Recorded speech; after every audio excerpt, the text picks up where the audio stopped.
Is your day going well today? This podcast is based on the first principle thinking method, original thinking, which offers you multidimensional perspectives on various life issues and helps you cultivate a truly spirited way of living. The image you're seeing is called anger transference, depicted by Richard Sargent in 1954. It's easy to see from the first frame that the one who unleashes anger on an employee is the husband. The husband carries that frustration home and lashes out at his wife. The wife, in turn, scolds her child for minor mistakes. And finally, the child, with nowhere to direct their anger, turns around and yells at the tiny cat. Through 4 consecutive frames, a cycle of spreading anger, a bitter chain reaction in daily life, becomes starkly clear. This negative emotion transmits from one person to another, from the powerful to the vulnerable, like an invisible disease that accumulates harm, and in the end, no one truly wins. In the TV show Friends, Rachel often complained about her father's strictness, hating his severe personality. But when she taught Joey how to sail, she was just as fierce. It wasn't until she faced her friend's reactions that she was astonished to discover she had become as aggressive and strict as her own father. That's how it is in fiction, and it's no different in real life. We often hear children vehemently declare that they will never marry an abusive person like their father, or that they would rather die than be submissive like their mother. Surely, many times we recognize ugly traits in our parents and promise ourselves not to repeat those mistakes. Yet later, that child might shudder to realize they have unconsciously become the very person they despised, someone full of wounds, who, in turn, inflicts pain on others. So why do those who have been hurt often end up hurting others? First, we need to discuss the psychological mechanism of those who have been hurt. In our journey of growing up, we all endure wounds that cut deep into our hearts like a knife. But what makes each person different is not whether they were hurt, but how they confront that pain. Some choose to heal, some choose to forget, and some unconsciously allow that trauma to guide their current behavior. In psychology, this phenomenon is not uncommon. One of the most prevalent mechanisms is to attack in self-defense.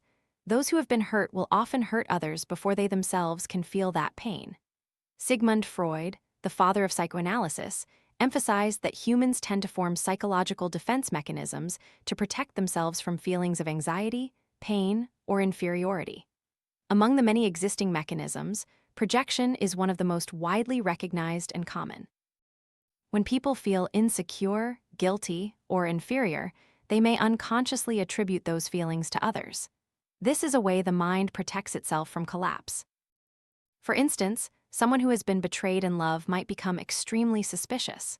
They control their new partner, interrogate them, and even condemn the very things they fear in themselves. In their eyes, the other person always carries the seed of betrayal, even when there's no concrete evidence. This is how old pain is projected into the present.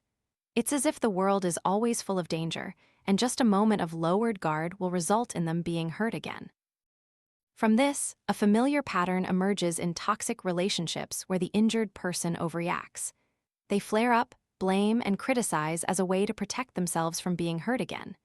But in reality, what they are fighting is not the person in front of them, but the unhealed memories within themselves.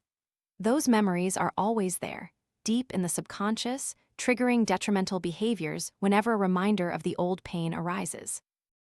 Judith Herman, in her book Trauma and Recovery *, offers highly compelling analyses of the long-term consequences of unresolved psychological trauma.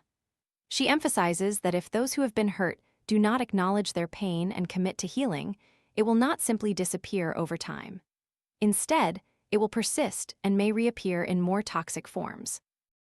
People who have endured profound hurt often carry a deep, unhealing psychological scar, with a tendency to unconsciously reenact or replicate the damaging behaviors they once experienced onto those around them. This is an unconscious mechanism, akin to an attempt to regain control over traumatic experiences that were once beyond their grasp, or a simulated release of repressed emotions that they don't know how to express or process. This very reenactment creates a vicious cycle of pain. In it, victims easily become new perpetrators of harm, causing trauma to spread and become unbreakable. A clear example of this cycle of suffering is domestic abuse. Children who were beaten by their parents, despite swearing as adults that they would never repeat that mistake, often, in moments of lost control, perfectly replicate the image of the person who harmed them in the past. It's not because they don't know right from wrong, but because long-repressed emotions have exploded and become behaviors beyond their control. In a fit of rage, they seem to revert to the child they once were, but now they are the perpetrators, causing new pain. The unhealed wounds of their soul ultimately become the most dangerous weapon in their hands. The terrifying aspect of this mechanism lies not just in its consequences, but in its unconscious nature. Many people don't realize that their behavior is repeating an old pattern. They believe they are teaching, doing what is necessary, or preventing negative outcomes. But in reality, they are reacting to the past, not the present. And without intervention, recognition, and healing, this cycle of harm will continue from generation to generation. To compensate, some people seek to regain power by hurting others. This phenomenon can be explained by the kick the cat effect. This effect occurs when we vent our anger on someone weaker than ourselves, and those individuals in turn continue to vent their anger on others who are even weaker. The anger is not released, but rather transferred, forming a chain link reaching increasingly vulnerable individuals. So the next question is, who or what caused the harm in those people? To answer this question thoroughly, we need to look at the deeper layers of the living environment and the experiences that shape an individual. First and foremost, those who inflict the deepest harm are often the closest people, those to whom trust was once fully given. When a child grows up in an environment lacking emotional safety, they will perceive the world they inhabit as dangerous and themselves as oppressed individuals. Faced with overwhelming expectations, coupled with neglect and prolonged physical punishment, a child will unconsciously learn that they must be good to be loved, competent to avoid criticism, and swallow their tears to avoid being seen as weak. Each time they fail to meet those expectations, that child self-rejects, thereby creating internal wounds. It's not just individuals. Social and cultural structures also cause and perpetuate harm. An achievement-oriented society will raise children who believe they are only valuable when successful. An appearance-focused community will make people feel ashamed of their looks, gender, or background. Scorn, prejudice, and discrimination are all social wounds pressed upon individual souls. Furthermore, trauma can also arise from unavoidable life events such as the death of a loved one, accidents, illness, natural disasters, or betrayal. A child who loses their mother too young may grow up with fears of abandonment, or someone who has been betrayed in love will always remain on guard. Trauma is inherently a mental burden. It's difficult for a wound to fade, but preventing it from proliferating is far more challenging. One of the key factors that amplifies the tendency for those who have been hurt to hurt others is the absence of a supportive and healing environment. Humans are social and emotional beings. For emotions to be processed in a healthy way, they need to be acknowledged in a safe space, a place where one can speak their whole heart, cry loudly, and reveal their vulnerable self without fear of contempt. When negative emotions are repressed for too long without being released, they will find an outlet in damaging behaviors, often directed at others, because the individual is too exhausted to continue enduring. An emotionally neglected child at home may become aggressive at school or withdraw into their own world. Gradually, the child will misunderstand acts of care as threats and advice as attacks.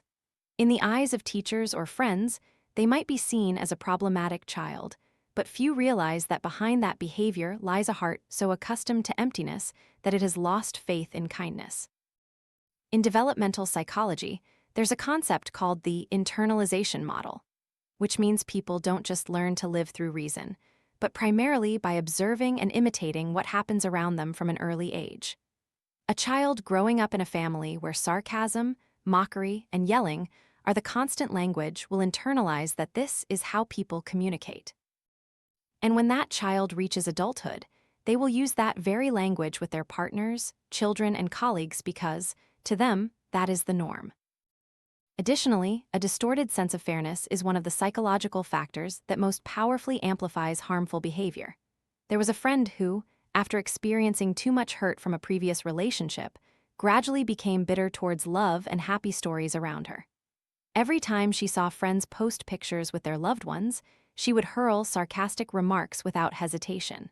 But deep down, it was just a heart that hadn't escaped its old pain.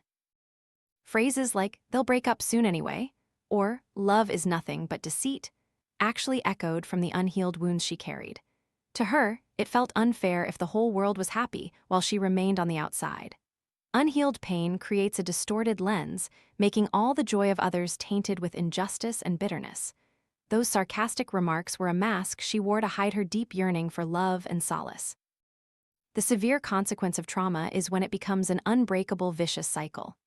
Imagine a child growing up in a family where the father is frequently abusive. Every time the boy makes a mistake, what he receives is not understanding and guidance, but punishment and threats. Gradually, in that impressionable mind, the thought forms that power comes with violence and love comes with conditions.